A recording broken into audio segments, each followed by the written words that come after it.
Fé cristã e demonologia. A Sagrada Congregação para a Doutrina da Fé encarregou um perito de preparar o seguinte estudo, que a congregação recomenda fortemente como fundamento seguro para a reafirmação do ensinamento do magistério sobre o tema Fé cristã e demonologia. As muitas formas de superstição, a preocupação obsessiva com Satanás e os demônios, e os diferentes tipos de adoração ou apego a eles sempre foram condenadas pela Igreja. Seria, portanto, incorreto afirmar que o cristianismo, esquecido do senhorio universal de Cristo, tivesse em qualquer momento feito de Satanás o objeto privilegiado da sua pregação, transformando a boa nova do Senhor ressuscitado numa mensagem de terror. Falando aos cristãos de Antioquia, São João Crisóstomo declarou: certamente não nos dá nenhum prazer falar-vos do diabo, mas o ensinamento que este assunto me dá a oportunidade de expor é da maior utilidade para vós. Na verdade, seria um erro lamentável agir como se a história já tivesse se cumprido e a redenção tivesse obtido todos os seus efeitos, sem que houvesse mais necessidade de travar o combate de que falam o Novo Testamento e os mestres da vida espiritual. Uma dificuldade atual. Este desprezo pode muito bem ser o erro de hoje. De facto, por muitos lados pergunta-se se não deveria haver uma revisão da doutrina sobre este ponto, começando pelas Escrituras. Alguns sustentam que é impossível assumir qualquer ponto de vista. Afirmando que as Escrituras não permitem que seja feita uma afirmação a favor ou contra a existência de Satanás e dos demônios, eles implicam que a consideração da questão poderia ser suspensa. Mais frequentemente, a própria existência do diabo é francamente questionada.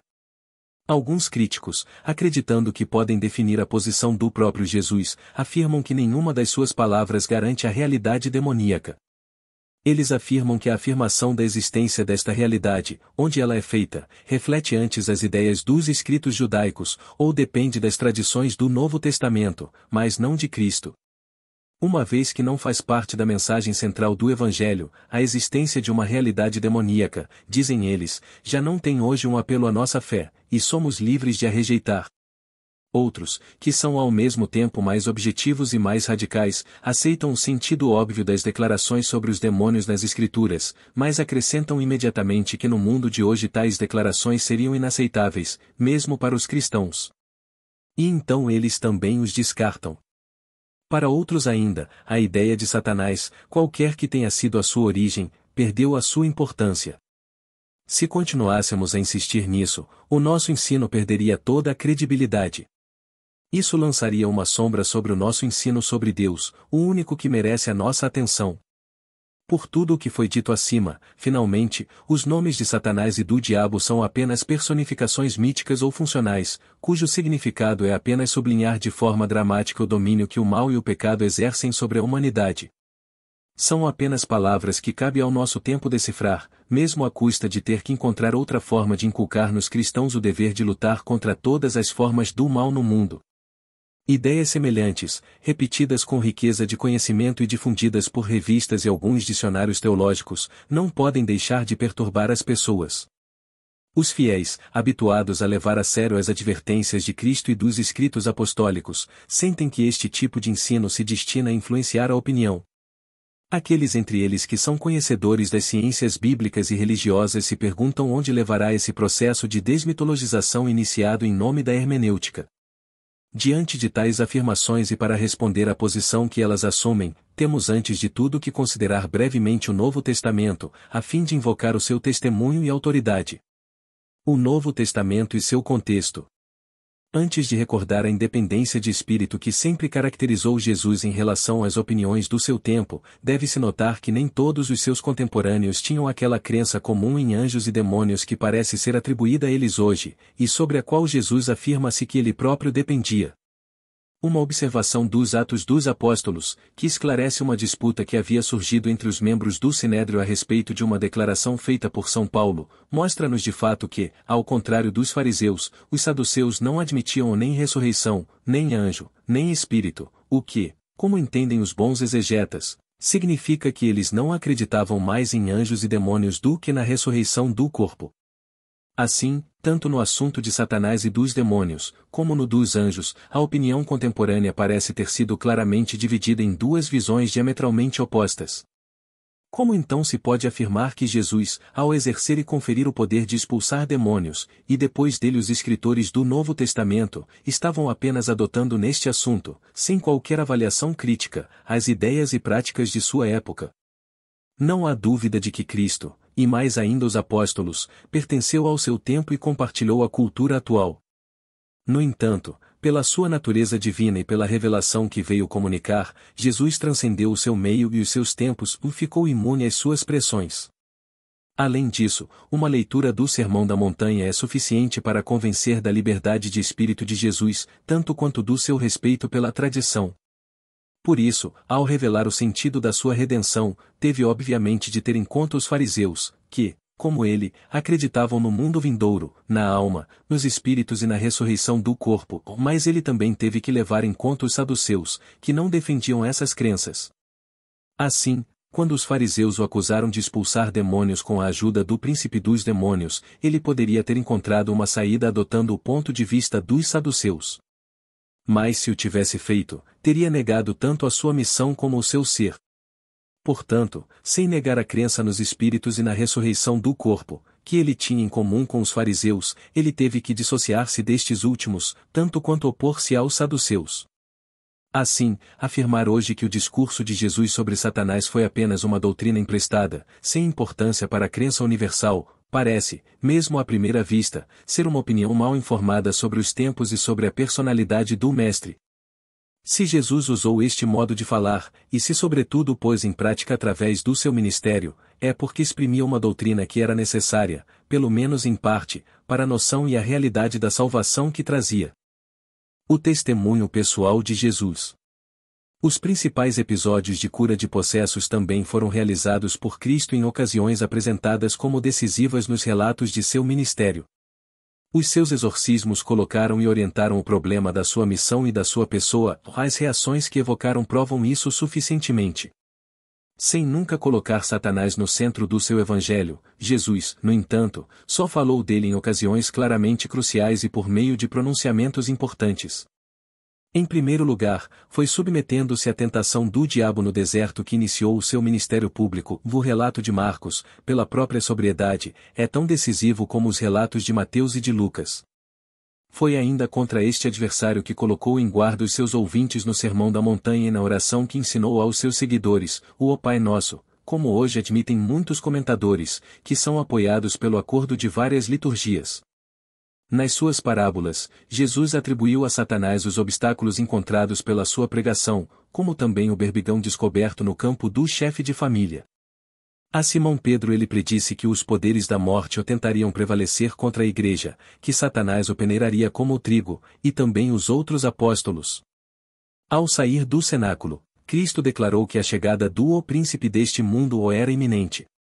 No Getsemane, quando o bando de soldados impôs as mãos sobre ele para prendê-lo, ele disse que havia chegado a hora do reino das trevas. No entanto, ele já sabia, e havia declarado no cenáculo, que o príncipe deste mundo já havia sido condenado. Estes factos e estas declarações, e bem colocadas, repetidas em harmonia entre si, e não são fruto do acaso. Elas não podem ser tratadas como fábulas a serem desmitologizadas. Caso contrário, teríamos admitido que naquelas horas críticas a mente de Jesus, cuja lucidez e autocontrole diante dos juízes são atestados pelos relatos das Escrituras, era vítima de fantasias ilusórias, e que sua palavra era desprovida de toda firmeza. Isto estaria em contradição com a impressão dos primeiros ouvintes e dos atuais leitores dos Evangelhos. Há uma conclusão necessária. Satanás, que Jesus confrontou com os seus exorcismos, que encontrou no deserto e na sua paixão, não pode ser simplesmente o produto da faculdade humana de inventar fábulas e personificar ideias, nem pode ser uma relíquia errônea de uma linguagem cultural primitiva. É verdade que, quando São Paulo resume em linhas gerais, na carta aos Romanos, a situação da humanidade antes da vinda de Cristo, ele personifica o pecado e a morte, mostrando o seu temível poder. Mas este é apenas um instante do seu ensinamento, um instante que não é o efeito de um jogo literário de palavras, mas da sua aguda consciência da importância da cruz de Jesus e da necessidade da opção de fé que ele exige. Além disso, Paulo nunca identifica o pecado com Satanás. Na verdade, ele vê no pecado antes de tudo o que ele é essencialmente, um ato pessoal dos homens, e também o estado de culpa e cegueira em que Satanás procura efetivamente lançá-los e mantê-los. Entre um e outro, entre Satanás e o pecado. O apóstolo, que diante da lei do pecado o que sente nos seus membros confessa antes de tudo a sua impotência sem a graça, é o mesmo que, cheio de decisão, nos exorta a resistir a Satanás, nunca lhe dar um ponto de apoio e esmagá-lo debaixo dos nossos pés. Pois Satanás é para ele uma figura importante, o Deus deste mundo, um inimigo sempre vigilante, tão distinto de nós quanto do pecado que ele sugere. Como no Evangelho, o apóstolo vê-o atuar na história do mundo, naquilo que chama de o poder secreto do mal, na falta de fé que recusa reconhecer o Senhor Jesus, e também na aberração da idolatria, na sedução que ameaça a fidelidade da Igreja a Cristo seu esposo, e finalmente na aberração escatológica que leva ao culto do homem instalado no lugar de Deus. Satanás certamente leva ao pecado, mas ele é distinto do mal que causa ser cometido. Quanto ao livro do Apocalipse, é evidentemente antes de tudo o panorama grandioso em que resplandece a força de Cristo ressuscitado nas testemunhas do seu Evangelho. Proclama o triunfo do Cordeiro imolado. Seria, no entanto, um erro completo sobre a natureza desta vitória se não se visse nela o fim de uma longa luta, com a intervenção, por meios de poderes humanos opostos ao Senhor Jesus, de Satanás e dos seus anjos, como distintos uns dos outros como de seus agentes humanos. Com efeito, é o livro do Apocalipse que, ao revelar o enigma dos diferentes nomes e símbolos de Satanás nas Escrituras, desmascara definitivamente a sua identidade. Ele está ativo em todos os séculos da história humana, sob o olhar de Deus. Não é de surpreender, portanto, que no Evangelho de São João Jesus fale do diabo e o chame de o príncipe deste mundo. É claro que a sua ação sobre o homem é interior. No entanto, é impossível ver na sua figura apenas uma personificação do pecado e da tentação. Jesus pode, sem dúvida, reconhecer que pecar é ser o escravo, mas ele não se identifica com o próprio Satanás nem com esta escravidão nem com o pecado que nela se manifesta. O diabo exerce sobre os pecadores apenas uma influência moral, que se mede aliás pelo acolhimento que o indivíduo dá à sua inspiração. Se as pessoas realizam os seus desejos e fazem o seu trabalho, elas o fazem livremente. Somente neste sentido e nesta medida é que Satanás é seu pai. Entre ele e a consciência da pessoa humana existe sempre aquela distância espiritual que separa a sua mentira ou do consentimento que lhe podemos dar ou negar, assim como entre Cristo e nós existe sempre uma lacuna colocada pela verdade e o que ele revela e propõe e que devemos aceitar pela fé. É por isso que os padres da Igreja, convencidos pelas Escrituras de que Satanás e os demônios são os adversários da redenção, não deixaram de recordar aos fiéis a sua existência e atividade. Doutrina geral. Já no século II Melito de Sardes escreveu uma obra sobre o diabo, o 35, e seria difícil citar um único padre que se calasse sobre este assunto. Como é de se esperar, os mais diligentes em ilustrar a ação do diabo foram aqueles que ilustraram o plano de Deus na história, notadamente Santo Irineu e Tertuliano, que se opuseram respectivamente ao dualismo gnóstico e a Marcião.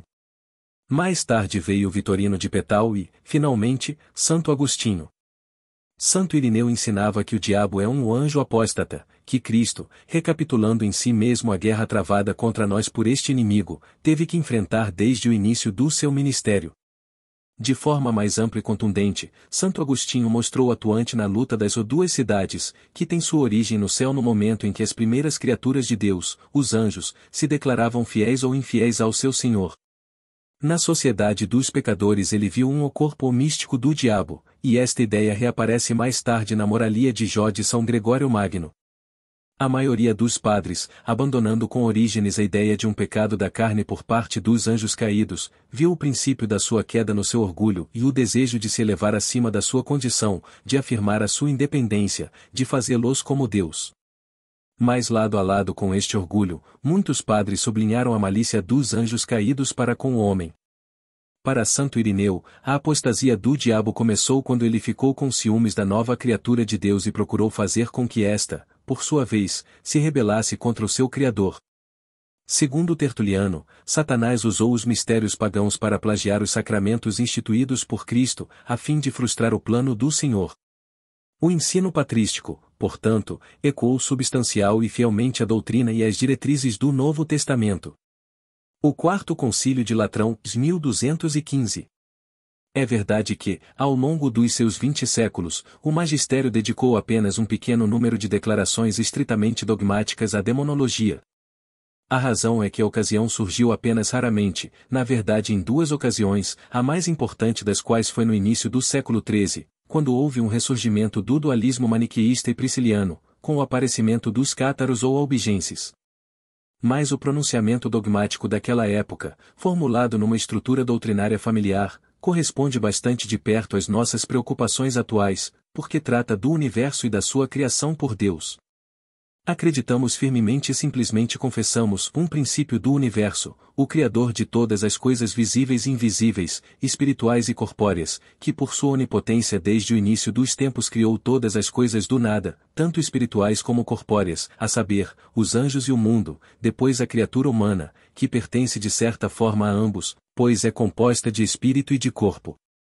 Pois o diabo e os outros demônios foram criados naturalmente bons por Deus, mas foram eles que, por sua própria ação, se tornaram maus.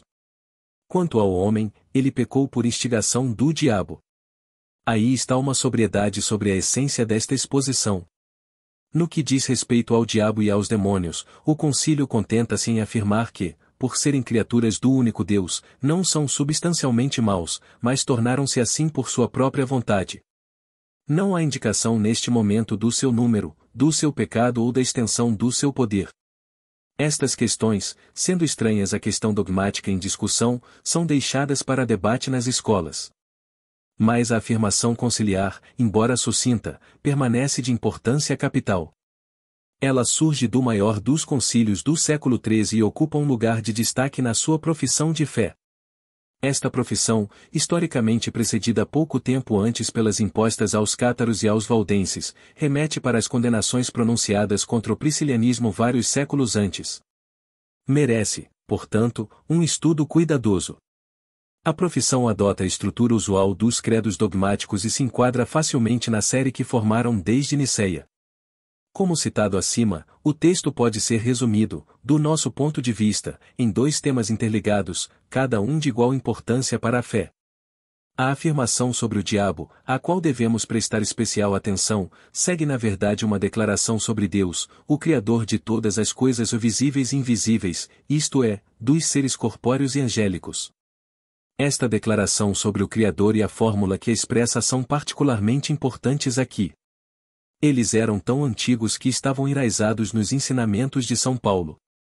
Glorificando a Cristo ressuscitado, o apóstolo afirmou que Cristo exerce domínio sobre todos os seres nos céus, na terra e no mundo subterrâneo, nesta era, mas também na era por vir. Depois, afirmando a pré-existência de Cristo, São Paulo ensinou que ele criou todas as coisas no céu e na terra, tudo o que é visível e tudo o que é invisível. Esta doutrina da criação rapidamente se tornou importante para a crença cristã, porque o gnosticismo e o marcionismo logo tentaram abalá-la, assim como o maniqueísmo e o priscilianismo mais tarde. E os primeiros credos especificavam consistentemente que os seres visíveis e invisíveis só foram todos criados por Deus.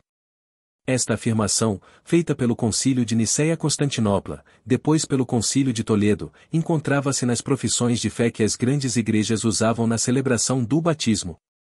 Também encontrou o seu caminho na grande oração eucarística de São Tiago em Jerusalém, nas de São Basílio na Ásia Menor e em Alexandria e nas outras igrejas orientais. Entre os padres gregos apareceu a partir de Santo Irineu e na Expositio Fidei de Santo Atanásio. No Ocidente é encontrado em Gregório de Elvira, Santo Agostinho, São Fulgêncio, etc. No momento em que os cátaros ocidentais, à imitação dos bogomilos da Europa Oriental, restauravam o dualismo maniqueísta, a profissão de fé do Quarto Concílio de Latrão não poderia ter feito melhor do que readotar esta declaração e a sua fórmula, que a partir de então assumiu importância definitiva. Na verdade, eles logo seriam repetidos nas profissões de fé do Segundo Concílio de Lyon, no Concílio de Florença e no Concílio de Trento, e reapareceram finalmente na Constituição Dei Filius do Concílio Vaticano e nos mesmos termos do Concílio IV de Latrão de 1215. Temos assim claramente aqui uma afirmação antiga e constante da crença que este concílio enfatizou providencialmente para ligar a ela a sua declaração sobre Satanás e os demônios. Exatamente assim mostrou que a questão dos demônios, já importante em si mesma, fazia parte de um contexto mais geral composto pela doutrina da criação do universo e pela doutrina da crença em seres angélicos. O conselho do diabo. 1. O texto. Quanto a isso, a declaração sobre o diabo está longe de ser apresentada como algo novo acrescentado para a ocasião na forma de uma consequência doutrinária ou dedução teológica. Pelo contrário, surge como um ponto decisivo adquirido há muito tempo. A própria formulação do texto é em si uma indicação deste facto. Com efeito, uma vez afirmada a criação do universo, o documento não passa de forma alguma ao diabo e aos demônios como uma conclusão deduzida logicamente. Não escreve-o consequentemente, Satanás e os demônios foram criados naturalmente bons, como teria que fazer se a declaração fosse nova e deduzida da anterior. Pelo contrário, apresenta o caso de Satanás como prova da afirmação anterior, como argumento contra o dualismo. Com efeito, escreve, pois Satanás e os demônios foram criados naturalmente bons.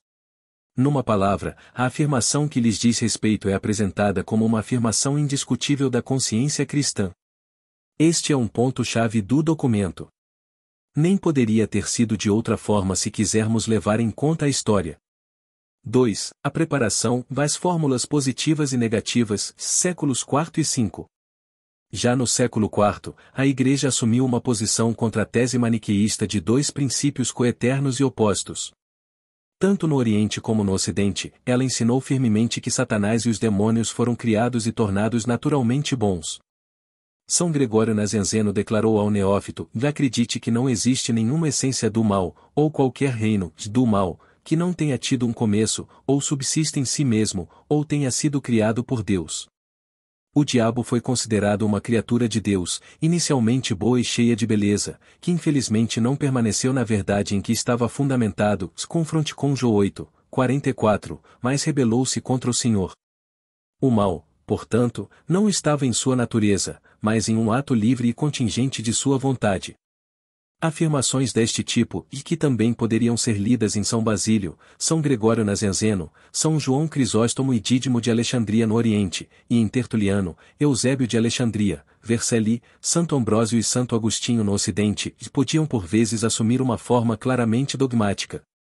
Eles também eram encontrados às vezes na forma de condenações doutrinárias e às vezes como profissões de fé. Ode Trinitate atribuído a Eusébio de Vercelli expressou fortemente esta crença em termos de anátemas sucessivos. Se alguém professar que na natureza em que foi feito o anjo apóstata não é obra de Deus, mas que ele existe por si mesmo, chegando ao ponto de atribuir-lhe o seu próprio começo, seja anátema. Se alguém professar que o anjo apóstata foi feito por Deus com uma natureza maligna, e não disser que concebeu o mal de si mesmo por sua própria vontade, seja anátema. Se alguém professa que o anjo de Satanás fez o mundo, tal crença está muito distante de nós, e não declarou que todo pecado é sua invenção, seja anátema. Tal apresentação na forma de anátemas estava longe de ser um caso único da época. Encontra-se novamente no Comonitorium, atribuído a Santo Agostinho, que havia sido preparado para a abjuração dos maniqueístas.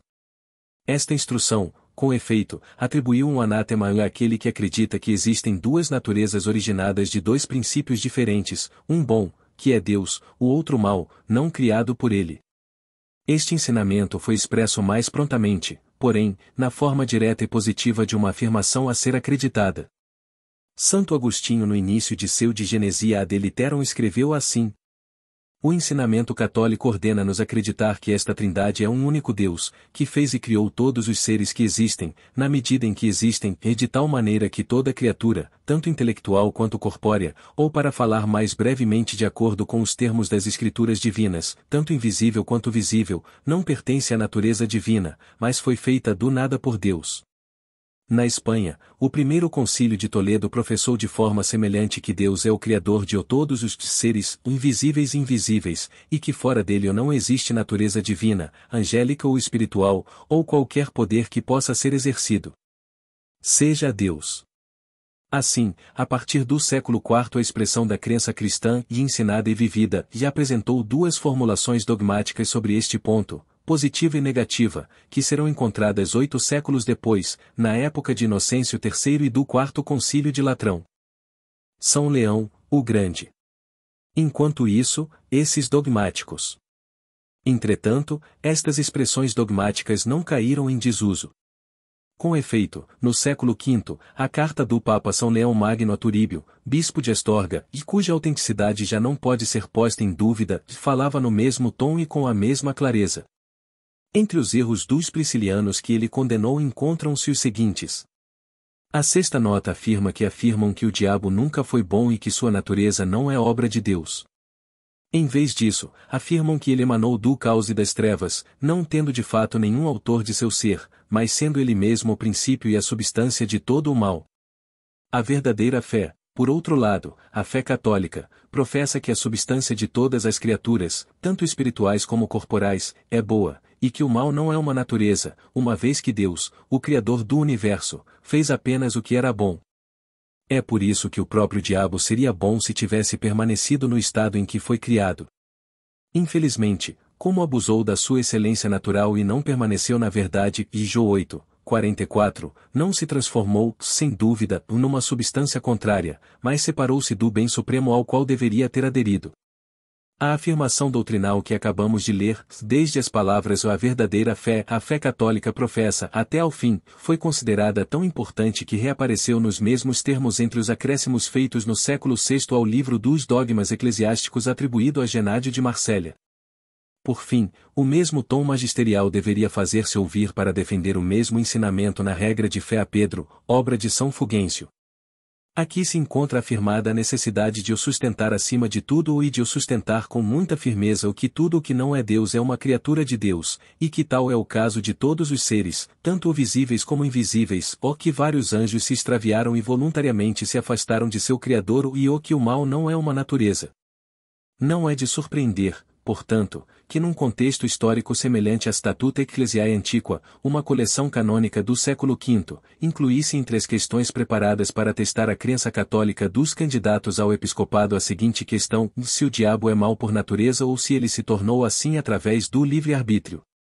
Esta fórmula reaparecerá nas profissões de fé impostas por Inocêncio III aos valdenses. O primeiro concílio de Braga, século VI.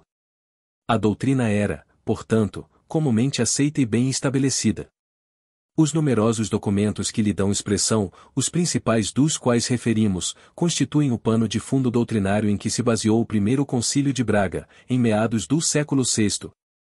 Assim preparado e apoiado, o cânon 7 deste sínodo não surge como um texto isolado, mas antes como um resumo do ensinamento dos séculos IV e V sobre este assunto, e nomeadamente da doutrina ensinada pelo Papa São Leão o Ótimo. Se alguém acredita que o diabo não foi inicialmente um anjo bom, criado por Deus, e que sua natureza não era obra de Deus, mas, se ele, e afirma que ele emanou do caos e das trevas e não teve autor de sua ser, mas que ele próprio é o princípio e a substância do mal, como afirmam Manes e Prisciliano, seja anátema. 3. O aparecimento dos cátaros, séculos XII e XIII. A condição do diabo como criatura e o livre ato de vontade pelo qual ele se tornou pervertido fizeram, portanto, durante muito tempo, parte da crença explícita da Igreja.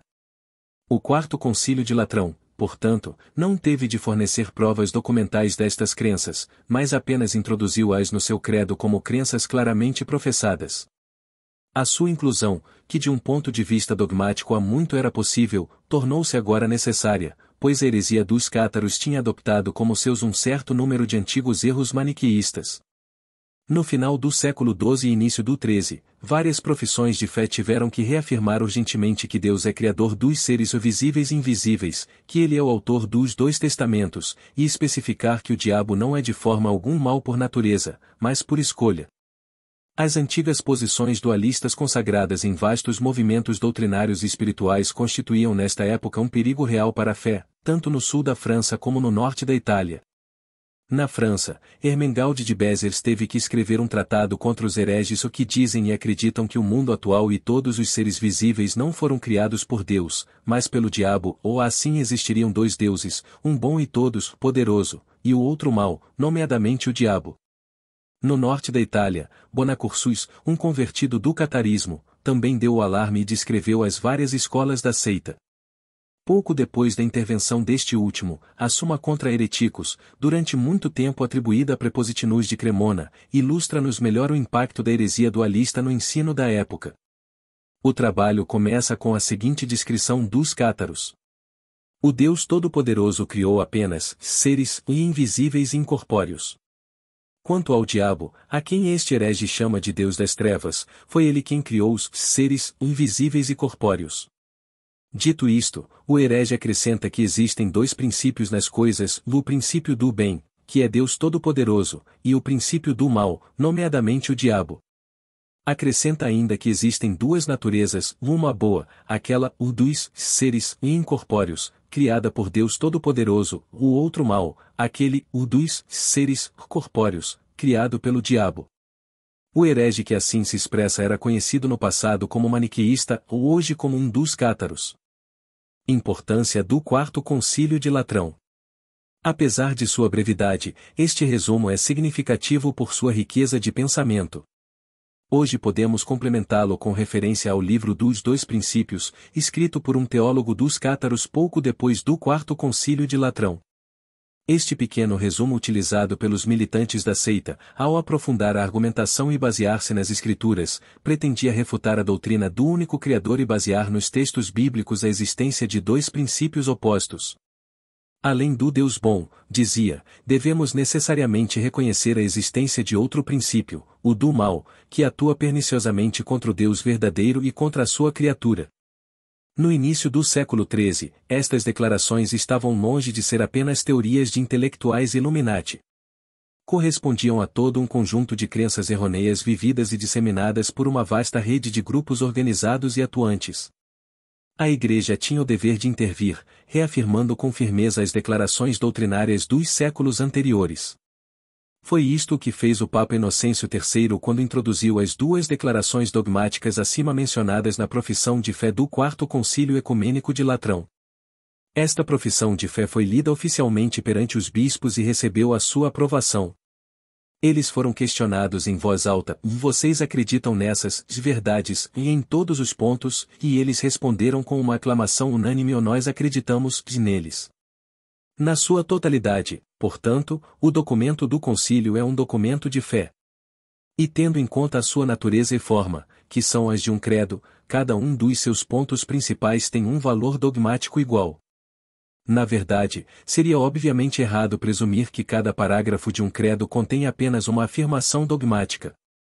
Isto seria aplicar à sua interpretação uma hermenêutica que seria válida, por exemplo, no caso de um decreto do Concílio de Trento, do qual cada capítulo ensina, via de regra, apenas um tema dogmático, a necessidade de preparar-se para a justificação, a verdade da presença real de Cristo na Eucaristia, etc. O primeiro parágrafo de Latrão IV, por outro lado, condensa-se no mesmo número de linhas que os do capítulo de Trento sobre o dom da perseverança, toda uma série de afirmações de fé, na sua maioria já definidas, sobre a unicidade de Deus, a trindade e a igualdade das pessoas, a simplicidade da sua natureza e os processões do Filho e do Espírito Santo. O mesmo tratamento é dado à criação, especialmente nas nossas duas passagens relativas a todos os seres espirituais e corporais criados por Deus, como também à criação do diabo e ao seu pecado. Todos estes pontos, como vimos, faziam parte do ensinamento da Igreja dos séculos IV e V. Ao incluí-los no seu credo, o concílio apenas confirmou o facto de pertencerem à regra universal de fé. A existência da realidade demoníaca e a afirmação do seu poder baseiam-se não apenas nestes documentos mais específicos, mas encontram expressão adicional, em termos mais gerais e menos rígidos, em declarações conciliares sempre que descrevem a condição do homem sem Cristo. O ensinamento comum dos papas e dos concílios. Em meados do século V, às vésperas do Concílio de Calcedonia, o Tomus do Papa São Leão Magno a Flaviano deixou claro que um dos grandes propósitos da economia da salvação é realizar a vitória sobre a morte e o diabo, que, segundo a carta aos Hebreus, mantém a regra da morte. Mais tarde, quando o Concílio de Florença falou da redenção, apresentou-a em termos bíblicos como uma libertação do domínio do diabo. O Concílio de Trento, resumindo a doutrina de São Paulo, declara que o homem pecador está sob o poder do diabo e da morte. Ao nos salvar, Deus nos tirou do poder das trevas e criou um lugar para nós no reino do Filho que Ele ama, e nele recuperamos a nossa liberdade, o perdão dos nossos pecados. Cometer pecado depois do batismo é mais uma vez o abandonar-se ao poder do diabo. Esta é de fato a crença primitiva e universal da Igreja dos primeiros séculos, e isso é atestado na liturgia da iniciação cristã, no momento em que os catecúmenos, pouco antes de serem batizados, renunciaram a Satanás, professaram a sua fé na Santíssima Trindade e manifestaram a sua adesão a Cristo seu Salvador. É por esta razão que o Concílio Vaticano II, que se preocupou mais frequentemente com a situação atual da Igreja do que com a criação, não deixou de alertar contra a atividade de Satanás e dos demônios. Mais uma vez, como em Florença e Trento, recordou, com o apóstolo, que Cristo nos tira do poder das trevas. Resumindo as Escrituras à maneira de São Paulo e do livro do Apocalipse, a Constituição Gaudium Spes afirmava que a nossa história, a história universal, é uma dura luta contra os poderes das trevas, uma luta iniciada com o início do mundo e que continuará, como diz o Senhor, até o último dia. Em outro lugar, o Vaticano II repetiu as admoestações da carta aos Efésios para o revestir-se da armadura de Deus para resistir às ciladas do diabo. Pois, como a mesma Constituição lembra aos leigos, temos que lutar contra os governantes deste mundo sombrio, contra os espíritos do mal. Não surpreende, finalmente, que o mesmo concílio, querendo sublinhar que a Igreja é verdadeiramente o reino de Deus já iniciado, apele aos milagres de Jesus, e para este efeito, faça referência explícita aos seus exorcismos. Foi nesta ocasião, de facto, que Jesus fez a célebre declaração: ou então o reino de Deus chegou sobre vós. O argumento litúrgico. Quanto à liturgia, à qual já nos referimos de passagem, ela oferece um testemunho especial, porque é a expressão concreta da fé que se vive. Contudo, não devemos recorrer a ela para satisfazer a nossa curiosidade sobre a natureza dos demônios, as suas categorias e os seus nomes. A liturgia contenta-se em insistir na sua existência e na ameaça que constituem para os cristãos. Esta é a sua tarefa. Fundada no ensinamento do Novo Testamento, a liturgia faz eco diretamente deste ensinamento quando declara que a vida do batizado é um combate, conduzido com a graça de Cristo e o poder do seu Espírito, contra o mundo, a carne e os demônios. A liturgia revista. Hoje, porém, este argumento litúrgico deve ser usado com cuidado. Por um lado, os rituais e sacramentos orientais, que ao longo dos séculos foram sujeitos mais a acréscimos do que a supressões, correm o risco de nos desviar. Suas demonologias são ricamente desenvolvidas. Quanto aos documentos litúrgicos latinos, que foram frequentemente reformulados ao longo da história, garantem que sejamos igualmente prudentes ao tirar conclusões, precisamente tendo em conta estas mudanças. O nosso antigo ritual de penitência pública expressava com força a influência do diabo sobre os pecadores. Infelizmente, estes textos, que sobreviveram até os nossos tempos no Pontificale Romanum, na prática deixaram de ser utilizados há muito tempo.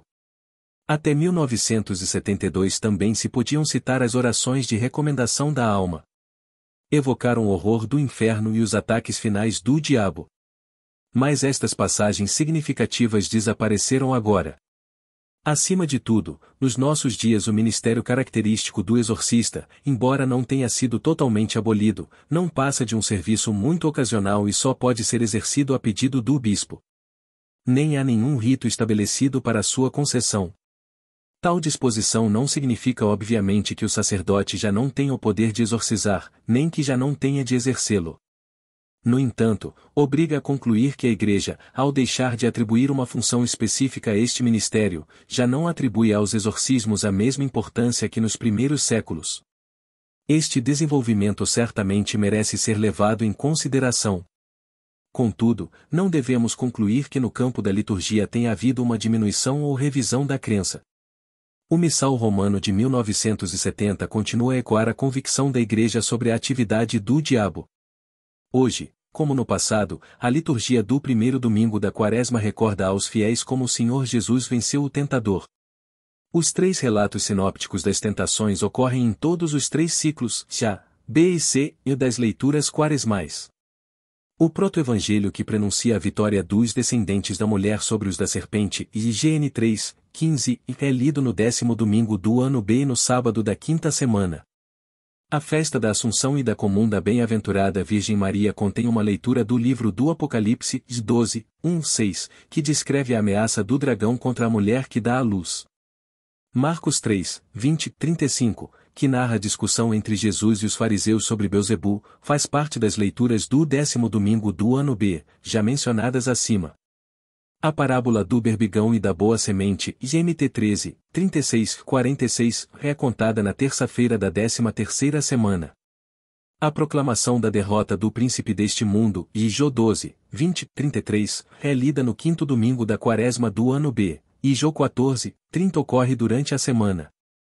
Dos textos apostólicos, F2, 1, 10 é atribuído à segunda-feira da 29ª semana, F6, 10, 20 ao comum dos santos, e também à quinta-feira da 13ª semana, no dia 4 de janeiro é lida a primeira carta de São João 3, 7, 10, e na festa de São Marcos temos uma leitura da primeira carta de São Pedro que descreve o diabo andando em busca de quem possa devorar. Esta lista de referências, que não é exaustiva, atesta que as passagens mais importantes ainda fazem parte da leitura oficial da Igreja. É verdade que o ritual de iniciação cristã dos adultos foi modificado neste ponto. Já não se dirige ao diabo com palavras de comando. Mas pela mesma razão dirige-se a Deus na forma de orações. O tom é menos espetacular, mas igualmente expressivo e eficaz. Portanto, é errado dizer que os exorcismos foram abolidos do novo ritual do batismo. Com efeito, a extensão do erro é clara pelo facto de o novo ritual do catecumenato ter instituído, antes dos exorcismos ordinários, chamados ou maiores, uma série de exorcismos ou menores, que se espalham por toda a duração do período catecumenato e que até então eram desconhecidos. Assim, os exorcismos ainda permanecem. Hoje como ontem eles buscam a vitória sobre Satanás, o diabo, o príncipe deste mundo, o poder das trevas. E os três escrutínios ou habituais, nos quais ocupam o mesmo lugar de antes, têm os mesmos propósitos negativos e positivos de antes, a saber, libertar do pecado e do diabo tanto quanto o fortalecer em Cristo. A celebração do batismo das crianças também contém, digamos assim, um exorcismo. Isto não significa de forma alguma que a Igreja considere estas crianças como possuídas, mas acredita que também elas necessitam de todos os efeitos da redenção de Cristo. Na verdade, antes do batismo, todos, crianças ou adultos, carregam o sinal do pecado e da influência de Satanás. Penitência privada. Quanto à liturgia da penitência privada, hoje fala menos do diabo do que antes. As celebrações comunitárias de penitência, no entanto, restauraram uma antiga oração que recorda a influência de Satanás sobre os pecadores. No rito da unção dos enfermos, como já vimos, a oração que recomenda a alma a Deus já não sublinha a presença perturbadora de Satanás. Mas durante o rito da unção, o celebrante reza para que o doente seja libertado do pecado e de toda a tentação, 119. O óleo sagrado é considerado uma proteção para o corpo, a alma e o espírito, 120. A oração "ou eu te recomendo", embora não mencione o inferno ou o diabo, refere-se, no entanto, indiretamente à sua existência e à sua influência quando pede a Cristo que salve o moribundo e o inclua entre as suas ovelhas e os seus eleitos. A intenção do texto é obviamente poupar ao doente e à sua família uma experiência traumática, mas não nega a crença no mistério do mal. Resumidamente, então, a posição da Igreja em relação à demonologia é clara e firme. É verdade que, ao longo dos séculos, a existência de Satanás e dos demônios nunca foi de facto objeto de uma declaração explícita do seu magistério. A razão para isto é que a questão nunca foi colocada nestes termos. Tanto os hereges como os fiéis, baseando as suas respectivas posições nas Sagradas Escrituras, estavam de acordo em reconhecer a existência de Satanás e dos demônios e os seus principais delitos. É por isso que, quando hoje se põe em causa a realidade do diabo, é a crença constante e universal da Igreja e a sua fonte principal, o ensinamento de Cristo, que se deve apelar, como foi afirmado. Com efeito, é no ensinamento do Evangelho e como algo que está no coração da fé que a existência do mundo demoníaco se mostra como um dado dogmático. A inquietação atual que descrevemos no início não põe, portanto, em questão um elemento secundário do pensamento cristão, ou trata-se antes da crença constante da Igreja, da sua maneira de conceber a redenção e, na sua origem, vai contra a própria consciência de Jesus. É por isso que, quando Sua Santidade o Papa Paulo VI falou recentemente desta terrível, misteriosa e assustadora realidade do mal, pôde afirmar com autoridade: daquele que se recusa a reconhecer a sua existência, ou quem faz dele um princípio em si mesmo que não tem, como toda criatura, sua origem em Deus, ou quem a explica como uma pseudo-realidade, uma personificação conceitual e imaginária das causas desconhecidas de nossos males, afasta-se da integridade do ensino bíblico e eclesiástico. Nem os exegetas nem os teólogos podem negligenciar esta cautela. Repitamos, portanto, que, ao sublinhar hoje a existência da realidade demoníaca, a Igreja não pretende nem nos levar de volta às especulações dualistas e maniqueístas de tempos passados, nem lhes propor algum substituto racionalmente aceitável. Ela deseja apenas permanecer fiel ao Evangelho e às suas exigências. É claro que ela nunca permitiu que o homem se livrasse da sua responsabilidade atribuindo as suas faltas ao diabo. A Igreja não hesitou em opor-se a tal escapismo quando este se manifestou, dizendo com São João Crisóstomo: não é o diabo, mas o próprio descuido dos homens que causa todas as suas quedas e todos os males de que se queixam. Sem concessões. Por esta razão, o ensinamento cristão não faz concessões ao defender vigorosamente a liberdade e a grandeza do homem e ao sublinhar a onipotência e a bondade do Criador. Condenou no passado e sempre condenará o uso muito fácil da tentação pelo diabo como desculpa. Proibiu a superstição tanto quanto a magia. Recusou-se a capitular doutrinariamente face ao fatalismo ou a diminuir a liberdade face à pressão. Além disso, quando se sugere uma possível intervenção demoníaca, a Igreja impõe sempre uma avaliação crítica dos factos, como no caso dos milagres. De fato, exigem-se reserva e prudência. É fácil ser vítima da imaginação e deixar-se levar por relatos imprecisos, distorcidos na sua transmissão e mal interpretados. Nestes casos, portanto, como em outros lugares, é preciso exercer o discernimento. E é preciso deixar espaço para a investigação e as suas conclusões.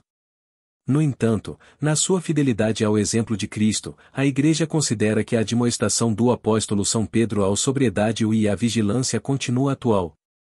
É verdade que nos nossos dias é uma nova embriaguez da qual devemos ter cuidado. Mas o conhecimento e o poder técnico também podem inebriar. O homem hoje orgulha-se das suas descobertas e muitas vezes com razão. Mas no nosso caso, é certo que as suas análises esclareceram todos os fenômenos que caracterizam e revelam a presença do demônio? Não subsistem mais problemas neste ponto? A análise hermenêutica e o estudo dos padres resolveram as dificuldades de todos os textos? Nada poderia ser menos certo. É verdade que antigamente existia um certo medo ingênuo de encontrar algum demônio na encruzilhada do nosso pensamento.